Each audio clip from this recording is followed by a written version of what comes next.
Hello students. So today's our chapter is reproductive health and it is the fourth part of chapter reproductive health. In this lecture, we'll study about test tube babies, artificial insemination techniques, gamete intrafallopian transfer, intracytoplasmic sperm injection, surrogacy and adoption, etc. So first, these all are assisted reproductive technologies. So first of all, we'll study assisted reproductive technology. So in this slide, we'll study about assisted reproductive technologies. And under this, first of all, we'll study test tube baby. First of all, what do you mean by test tube baby? The fusion of ammonim sperm is done outside the body of woman to form a zygote which is allowed to divide to form embryo. The embryo is then implanted in uterus where it develops into the fetus which in turn develops into a child. This is called test tube baby. In this method, ovum from the wife or donor female and sperm from the husband or donor male are induced to form zygote in the laboratory.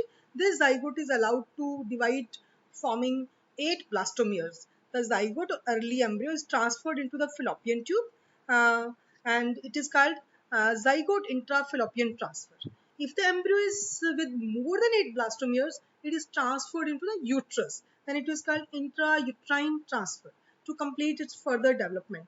Thus, this is called in vitro fertilization. In vitro fertilization means fertilization outside the baby in almost similar conditions that in the body, followed by embryo transfer. Now, what is the success rate of test tube baby?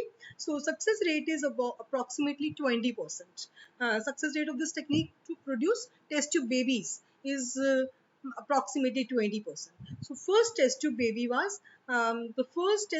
was born. Louis Joy Brown was born to Leslie and Gilbert Brown on July 25, 1978 in England with the help of Dr. Patrick and Dr. Robert Edwards. So after that, Dr. Robert Edwards was given Nobel Prize for the developing a technique to produce for the production of test tube babies. And in India, first test tube baby, which is till now is known, that was born on August 6, 1986 at KEM Hospital, Mumbai. Her name is Kumharsha, and credit for India's first test tube baby goes to Dr. Indra Hinduja.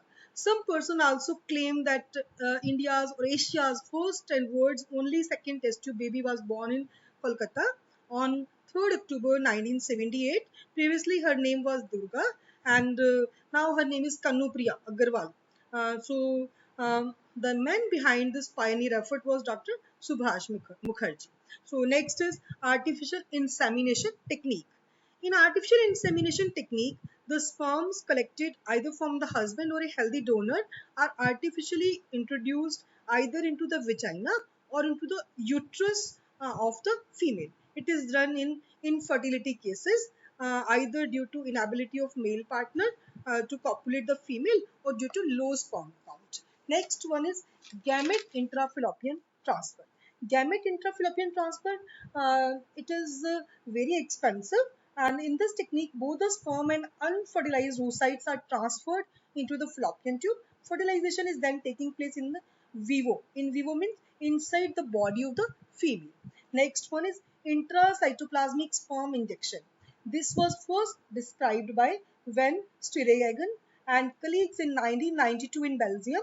So following conditions cause infertility, severe oligospermia. We have done earlier this, and obstruction of afferent duct system in male, presence of sperm antibodies, congenital absence of both vasa afferentia or vas differentia in male, failure of fertilization in IVF, hardened zona pellucida, unexplained infertility matters are there. So in these cases, intracytoplasmic sperm injection is that it's very effective as compared to micro manipulation techniques, and however pregnancy rate through this procedure is only 20 to 40%. Next one is zygote intrafallopian transfer. In this technique, zygote or early embryo means up to 8 blastomeres is transferred into the fallopian tube. Next one is intrauterine transfer.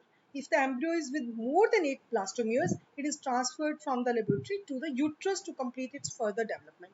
Means अगर 8 blastomeres तक है तो उसको fallopian tube में implant करते हैं, और अगर embryo is more than 8 blastomeres, then it is directly implanted into the uterus to complete its further development.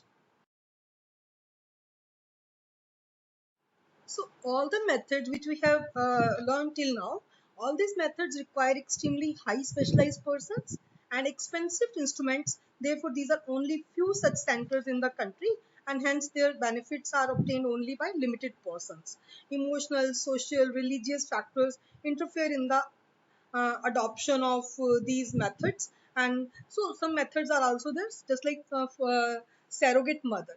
A developing embryo is implanted in the uterus of another female.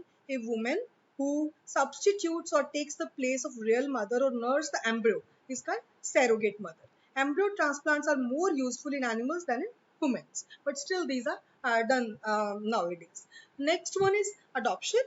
In India, there are many orphanaged and destitute, without food, clothes, and other necessary things. Children are there.